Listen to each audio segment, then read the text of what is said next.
কক্সবাজার আন্তর্জাতিক বিমানবন্দর থেকে ছেড়ে আসার সময় একটি চাকা খুলে পড়া বিমানটি শাহজালাল আন্তর্জাতিক বিমানবন্দরে নিরাপদে অবতরণ করেছে।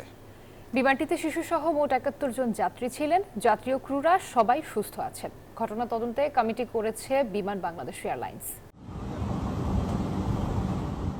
শুক্রবার দুপুরে 1:20 কক্সবাজার বিমানবন্দর থেকে ঢাকার উদ্দেশ্যে উড্ডয়ন করে বিমান বাংলাদেশ এয়ারলাইন্সের BG436 ফ্লাইটটি। এ সময় বিমানের একটি চাকা খুলে পড়ে যায়। এর পরপরই পাইলট ঢাকার এয়ার ট্রাফিক কন্ট্রোলকে জরুরি অবতরণের কথা জানান।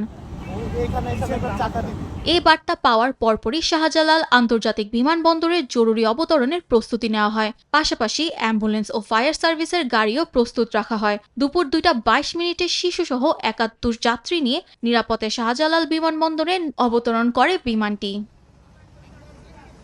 যাত্রীরা জানান, বিমানে থাকা অবস্থায় তারা চাকা খুলে যাওয়ার বিষয়টি জানতেন না। তবে ঢাকায় অবতরণের আগে জরুরি সতর্কতা জানলে আতঙ্কিত হয়ে পড়েন যাত্রীরা। বিমানটা আকাশে উঠছে তখনই ওনারা বুঝতে পারছে, সম্ভবত আগে আমাদের বলে নাই। যখন আমাদের ঢাকায় আসার পর যখন বিমানটা নামবে তখন ওনারা বলছে যে জরুরি ল্যান্ডিং করতে হবে। আমরা জানি না কি বিষয়। নামার পর দেখলাম যে চাকা। বান্ডেল থাকলে প্রতি সেনমানিতে টাকা বাঁচবে।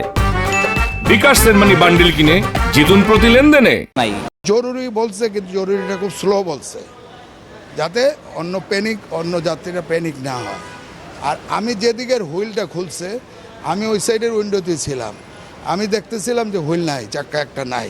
ল্যান্ড করার সময় আমি টের পাইছি যে এত কেন সময় লাগতেছে, এত তো সময় লাগার কথা না। বাংলাদেশ বিমান কেন লস করছে?